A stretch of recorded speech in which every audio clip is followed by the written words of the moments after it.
Hello, my name is Nick Bright, scholar of East Asian religions. And I'm Proven Paradox, a guy with a lot of questions. And you're listening to Bright on Buddhism, a podcast where we discuss East Asian Buddhism, answering listener-submitted questions from listeners just like you, and introducing concepts of Buddhism that you may or may not be familiar with in a casual, conversational setting.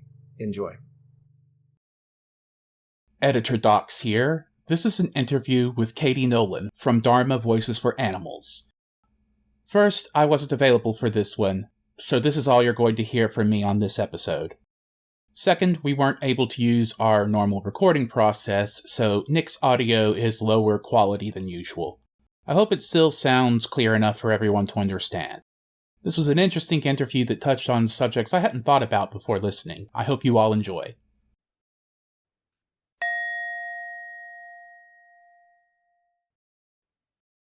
Hello and welcome to this week's episode of Bright on Buddhism. This week, we have a very special guest from a very special organization. We are going to be sitting down and talking with Katie Nolan from Dharma Voices for Animals. Katie, would you like to introduce yourself? Yeah, absolutely. Thank you, Nick. I am Katie Nolan. I'm the Communications Director at Dharma Voices for Animals. We're a Buddhist organization advocating for animals and promoting plant-based diets within Buddhist communities. Thank you for having me on the show.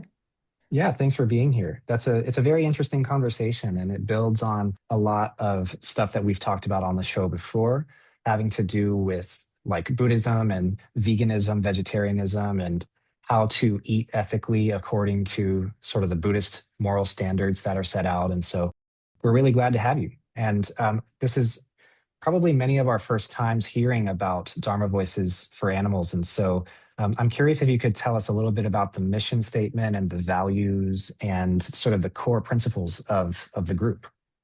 Yeah, absolutely. So, as I said, our main focus is to promote plant-based eating within different Buddhist communities. So our values are very focused on compassion for animals and compassion for people. We focus on environmental health, human health, and of course, animals.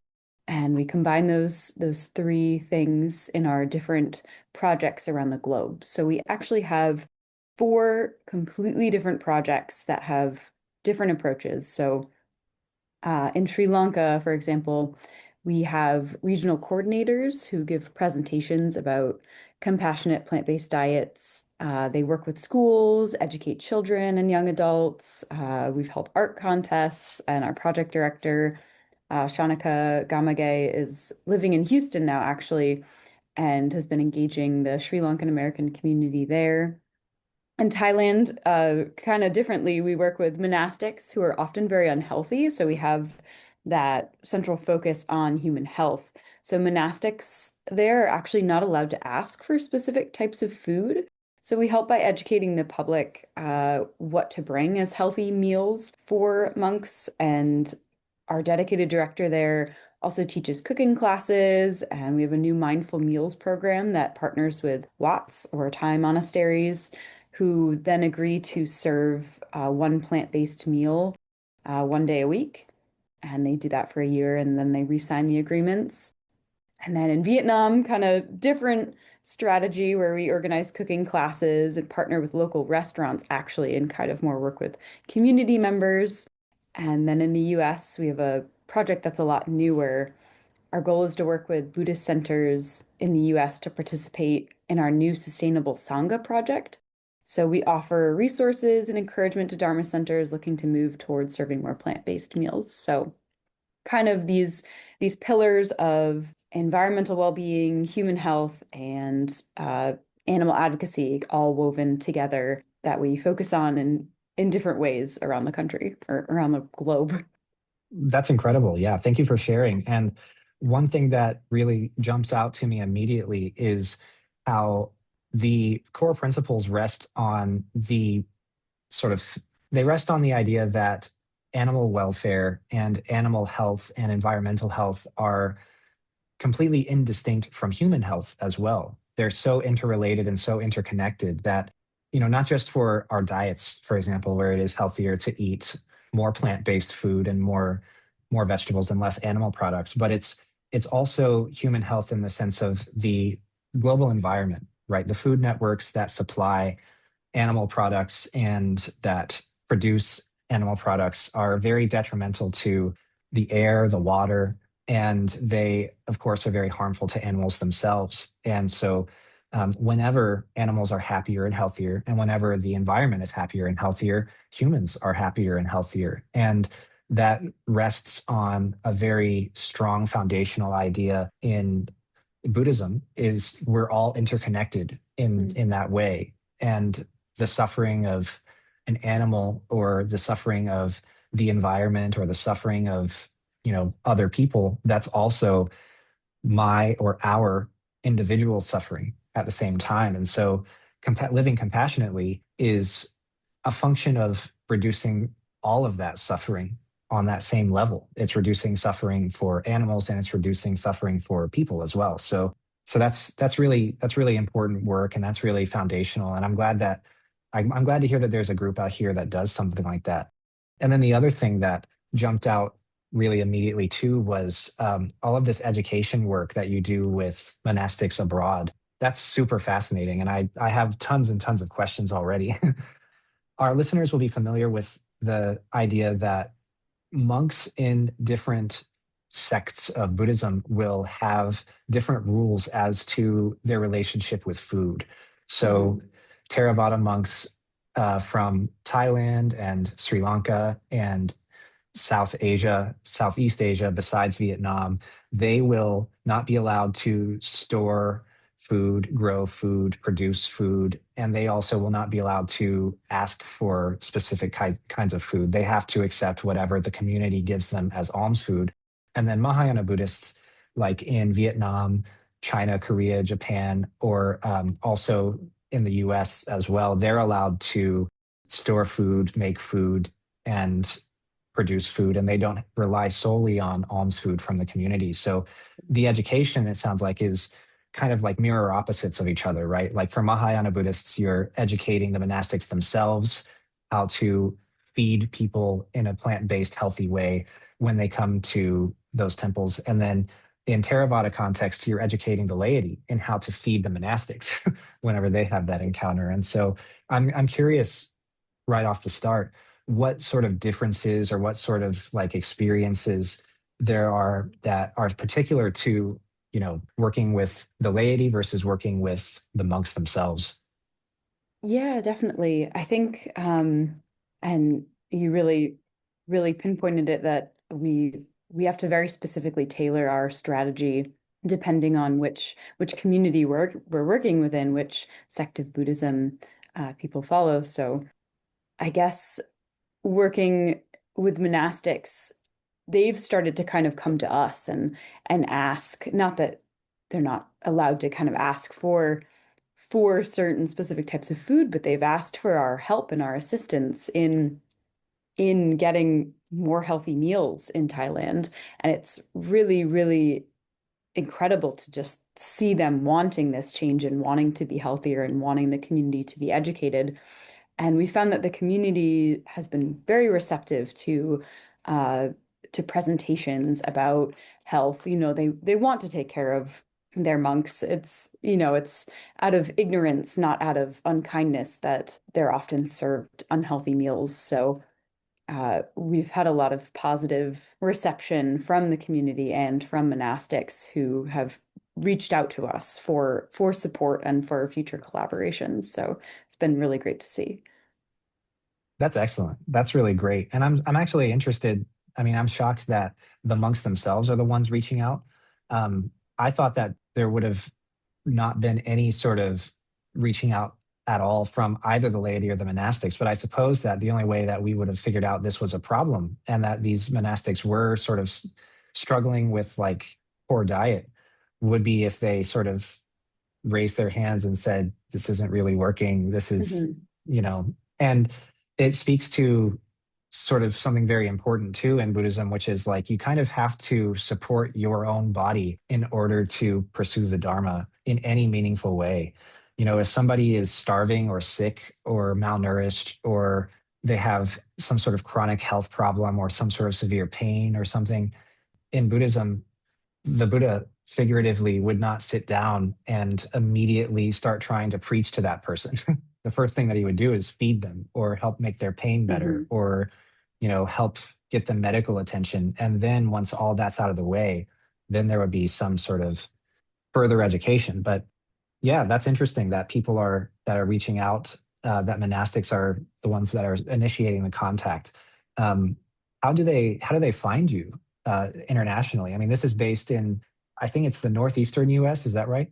Yes, we're technically based in California, but we have teams on the ground in Sri Lanka, Thailand, Vietnam, and in the US. So we have regional coordinators who live in these countries, and we have project directors who lead the campaigns in each of these areas. So they find us through the people who are on the ground, going to monasteries, starting conversations, hosting talks, inviting people from the public, inviting school children, inviting monastics to come see these presentations and learn from us. So we do a lot of, I guess, advertising, if you will, in that way, by touring around with our presentations. That's excellent. That's wonderful to hear, and it sounds like it's working, which is really good. And so that's sort of how you get into these relationships with monastics. How do you get into these sort of relationships in the US, for example, with Buddhist centers that are not constrained by the same rules as to how they relate with food and who deal with an American population or a Western centric population that might have a more Western relationship with food, might be more into a cycle of eating meat 3 times a day or into a cycle or a habit of whenever there is a big group to be served, making some kind of food that's centered around an animal to serve all of them. Absolutely. And our project in the US has been very, very tough for us to break into, if I'm being completely honest. It's a lot newer of a project. We've had a lot less success so far. There's a lot of potential, but you're right.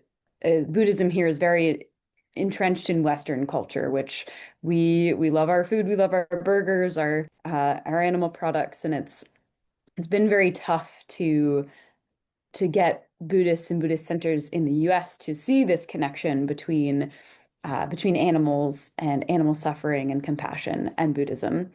With that being said, I feel very, very excited and hopeful about our new project. We have a new project director, Forrest Tierce, and he's come up with our Sustainable Sangha project to kind of reach out to Dharma centers who are already open to this change and looking for this change. We are going to be providing resources and encouragement and helping Dharma centers to make this shift sort of from a top-down approach. And then on the flip side of that, we do offer sanghas and resources and webinars for individuals who attend sanghas and go to Buddhist centers, and they don't necessarily feel a connection. They feel like their Buddhist center doesn't understand their personal interest in eating plant-based or caring for animals and extending that compassion to animals. So we do have a space for individuals who are looking for that as well. That's fascinating. Yeah, that's really interesting. I'm shocked and not shocked at the same time to hear that the America based project and the American project with this is facing some more challenges than internationally, just simply because our eating culture and our eating habits are so different and so, in a lot of ways, so much more unhealthy and so much worse than other countries. A lot of our food is ultra processed, it's a lot of animal products, it's even animal suffering aside, which is the main thing, the huge thing, even animal suffering aside, it's still all very unhealthy stuff. And that's bad because it's not compassionate to ourselves and to each other. But then you bring in the animal suffering and it's that much worse because it's doing harm to the humans and it's doing harm to all of the animals that suffer in the process. And so that sounds like it's a tough thing, but it's good that there's some hope for these programs growing and for this initiative to get off the ground and for more Buddhist centers around the country to adopt a plant-based diet. So whenever we speak about Buddhist centers in the US, are we mainly talking about, for example, these temples who are staffed and maintained and sort of patronized by first, second, third generation immigrant communities, like a Chinese, Korean, or Japanese Buddhist center or Indian Buddhist center? Or are we talking about these more recent American groups like Diamond Way Buddhism or something like that? Or are we mainly talking about both these different, this whole variety of Buddhist organizations? Yeah, absolutely. I would say all of the above. We are trying to engage any and all Buddhist communities.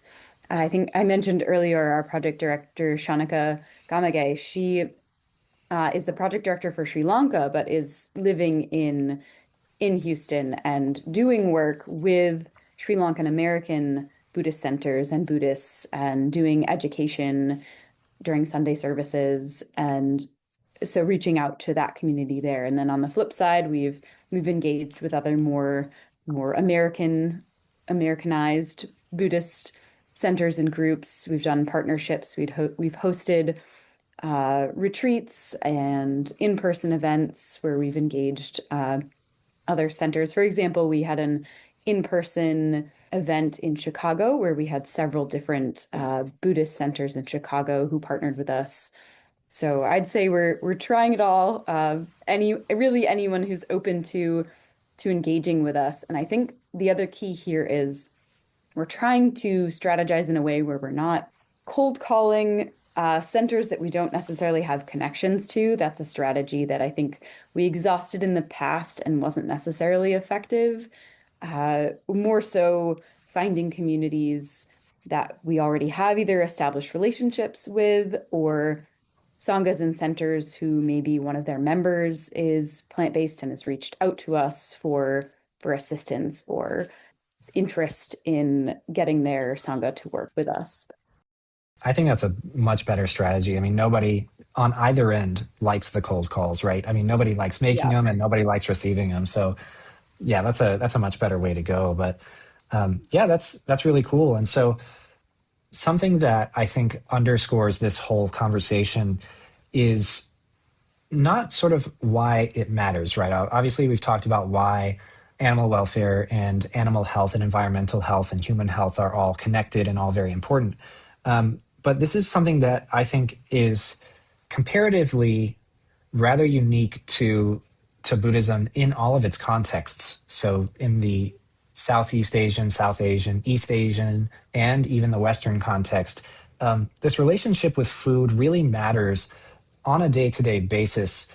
And that applies to the lay community, to the monastics, and to encounters between both, where they come together at a temple or at a center and they either meditate or they do whatever rituals that they engage in. And the reason why I think that this is something that's uniquely important is because it's very common for these Buddhist centers or these temples to make big meals and serve them after services take place, right? My own Buddhist temple here in Seattle, Seattle Koyasan, it's a Shingon Japanese Buddhist temple, mainly maintained by third generation Japanese American immigrants. And we do the very same thing. There's services on Sundays, kind of in a Western Christian church style schedule, just because that's when everybody's off of work, right?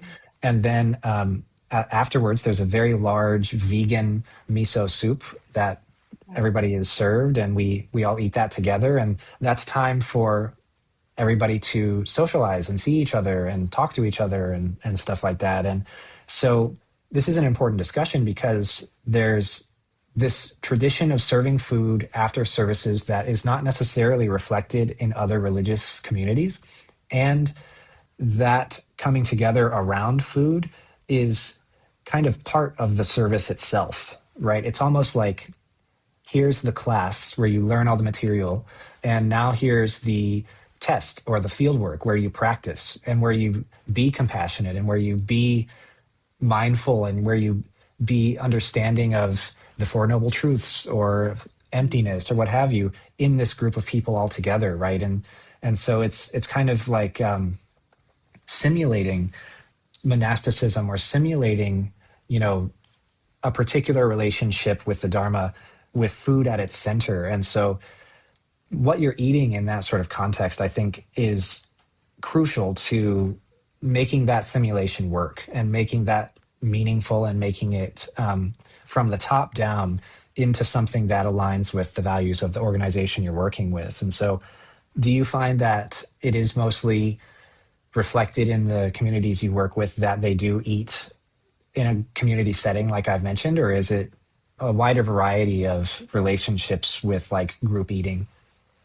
Absolutely. I think it's exactly what you said. Meals are such a central focus of these sanghas and these centers that one of the biggest parts of our Sustainable Sangha project will sort of be mirroring our Mindful Meals program in Thailand, where we'll be working with centers to serve certain amounts of plant-based meals a week or a year or a month, trying to get them to change on a larger scale to serve one or two or three meals that everyone can eat and partake in. And I think that's a big thing too, is not only is this aligned with all of these Buddhist values of compassion and not killing and everything, but they're inclusive for all people coming to the sanghas, and catering to dietary restrictions, I think, is really important. It absolutely is. Yeah. I think that veganism, going vegan, that is really the most inclusive food you can imagine because there's not going to be dairy products, there's not going to be meat products, Mhm. and the only allergens you might run into would be soy, gluten, and nuts. And that's really it, as opposed to soy, gluten, nuts, dairy, and then aversions to meat and all these other Mhm. things that people will have. So that's really the best option. Hi, Nick here. I just wanted to get in and offer some corrections to some things that I said in this discussion. There were a couple of things about the vegan diet and about some dietary restrictions that I got wrong. Vegan diets can include a lot more allergens than the ones I mentioned in the show. There are some people, for example, who are allergic to strawberries or to mustard seed or to a variety of spices or other non-meat, non-dairy food items, and they have to restrict their diets accordingly. Another thing I wanted to offer a correction about has to do with how it can be actually kind of difficult or physically impossible even for some people to make the transition from a non-vegan diet to a vegan diet. There are some medical conditions and some constraining factors that prevent people from being able to make that transition and still maintain healthy bodies. And so I wanted to mention that I understand and see that. I just wanted to get that out there to make it clear that I do realize that there is a lot more variety and diversity in terms of dietary restrictions and dietary practices in and around veganism. Just in the moment in the conversation, it was a case where I forgot or I just didn't think about it or didn't know about it. So this is my correction to being wrong earlier. Thank you. And so, in the process of coaching the American population, but also the international population, what sort of challenges and constraints do they face in making this change and operationalizing sort of the initiative to change from serving animal products or being served animal products by the public, shifting over to more plant-based more consistently? Yeah, absolutely. And this just goes back to this idea when we talk to non-Buddhists, they think, "Oh, I don't understand why your organization exists. Aren't all Buddhists already vegetarian or vegan?" And people are shocked to learn that many Buddhists and many traditions are not actually. It's interesting. I think it's an issue that even is broader than our organization's scope, in that when you have conversations with people about what they're eating, we've just talked about how integral meals are to sanghas and to communities and coming together. And when you talk to people about what they're eating and encourage them to change what they're eating, it can often be taken the wrong way. People can get defensive, and especially then when you're taking it in our context and tying it into their religious belief that they might be doing something that is directly in conflict with our religious practice can definitely raise some hackles for people. And I think we find a lot of resistance and a lot of pushback because it is a big change to think about changing the entire way you eat and changing the way you see the world. I think people kind of, they get a little scared off and frustrated by that idea, but I think how we frame our approach with our Sustainable Sangha project and our mindful meals program in Thailand, encouraging centers to just change one meal, just one meal a week, or one meal a month and grow from there. It makes it a much more manageable ask and a much more tangible success that seems achievable and not asking for all of that change at once. And I think that's really where our approach can have some success in a movement that often struggles with conversing with people who are not plant-based and who are not vegan. That's interesting. Yeah, I imagine there must be pushback in all kinds of ways, right? I mean, this is an entrenched habit that a lot of people in the West have. And so changing these entrenched habits is always going to be difficult. But then in the international sense as well, you're now kind of directly approaching and dealing with this sort of the central disagreements that exist between different kinds of Buddhism on what is right and what is wrong.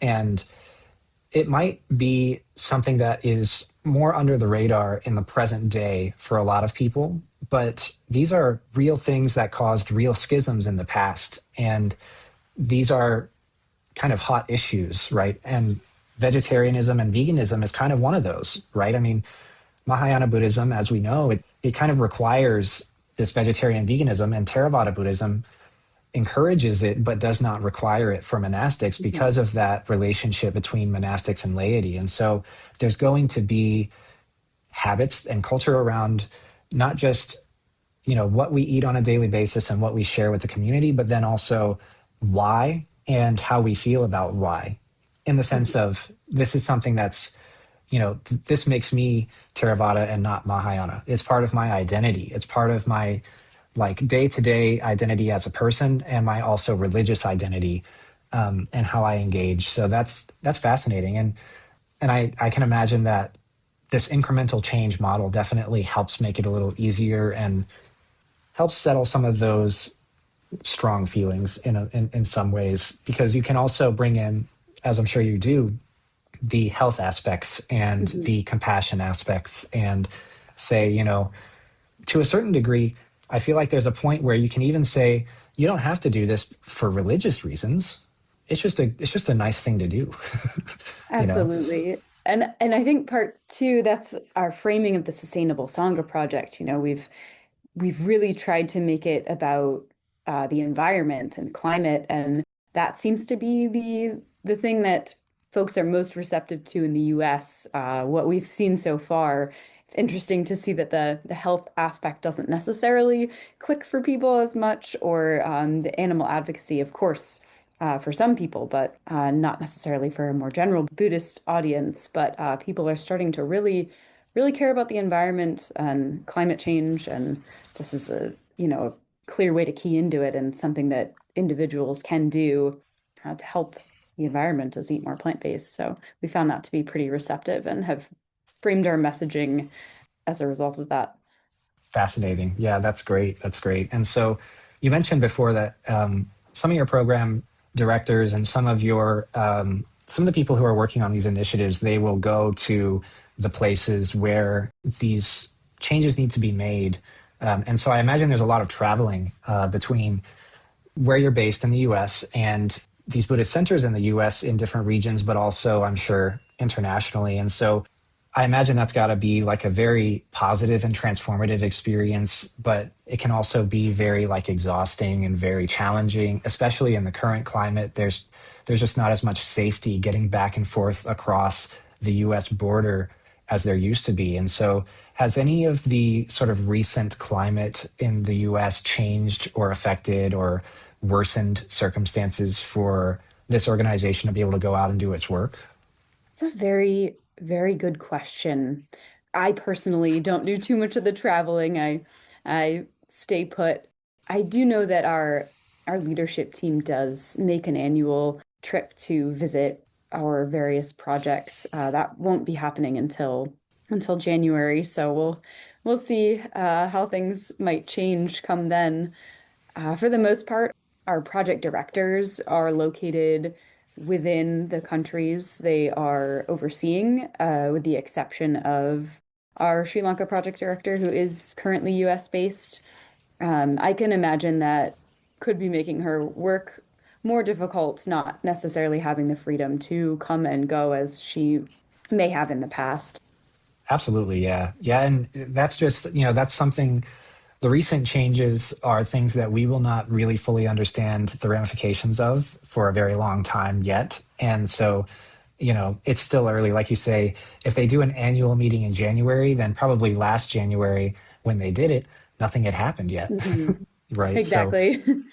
yeah, so it's hard to know, but well, I want to make sure that I say on the show that I hope that things continue to be okay for the group and that people can travel internationally and do this project and work with groups, around the world on this project without any challenges or concerns about, getting in and out of the US or getting in and out of the country that they're going to, right? I mean, that's an additional concern, right? Because it's not just the US where the climate is changing, it's sort of everywhere. And so I hope that that doesn't pose any significant challenges for the group going forward at all. So Absolutely. Thank you. yeah, of course, yeah.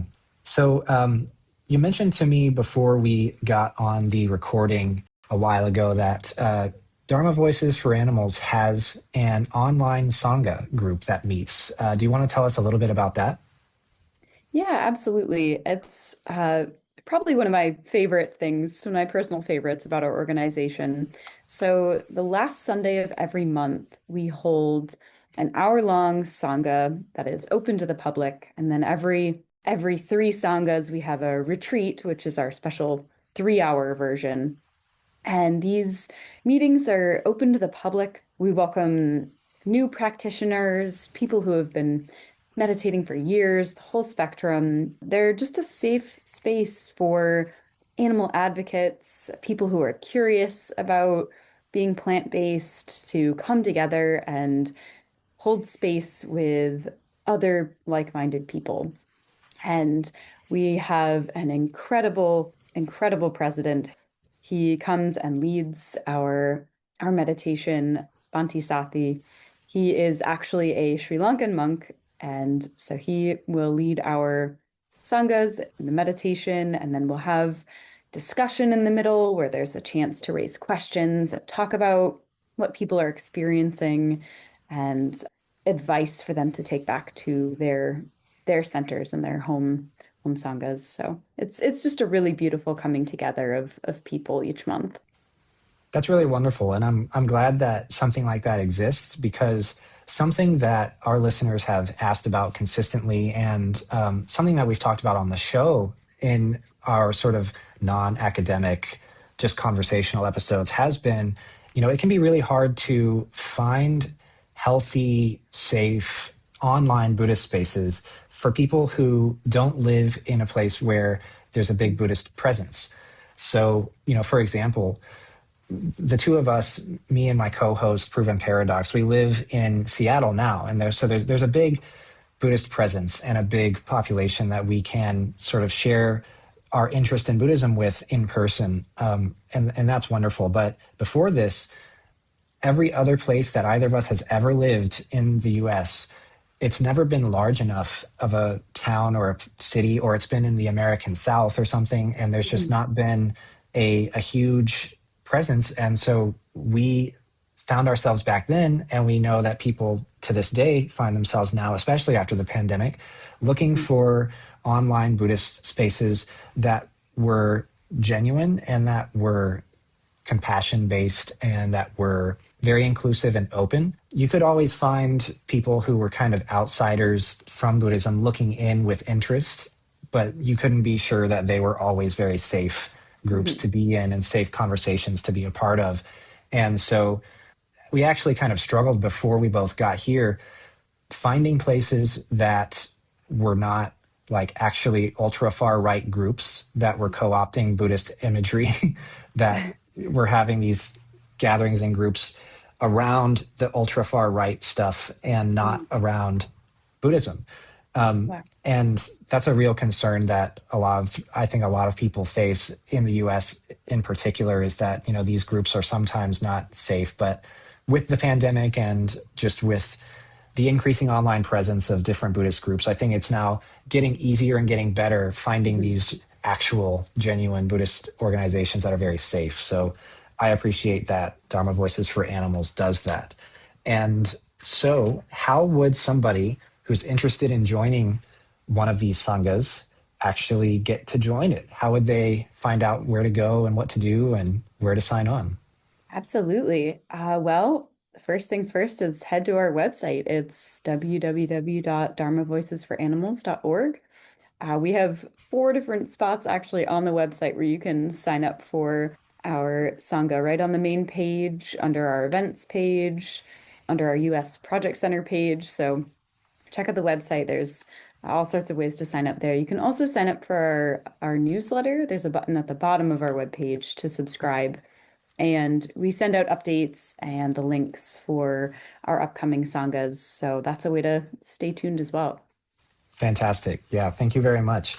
Yeah, I encourage everybody to check out the website, even if you're not interested in going to the Sangha, simply because they do wonderful work and you can see more about what they do and how they do it. And you can find other ways to get involved if the Sangha is not for you. So definitely check out Dharma Voices for Animals website and see what they have going on, see what's up with them.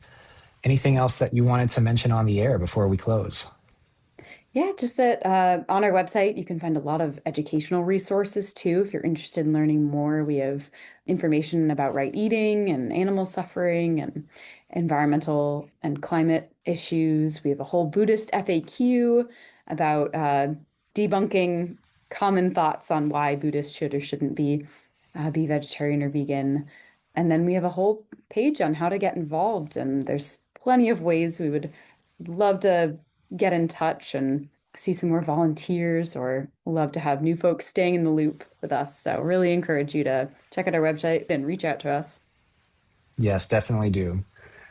All right. Well, thank you so much, Katie, for being on Bright on Buddhism and being on the show. And thanks for sharing all the wonderful work that Dharma Voices for Animals gets up to on a day-to-day basis. Thank you so much, Nick. Thank you for having me. All right. This has been our discussion with Katie from Dharma Voices for Animals. Thank you for listening, and we will see you next time.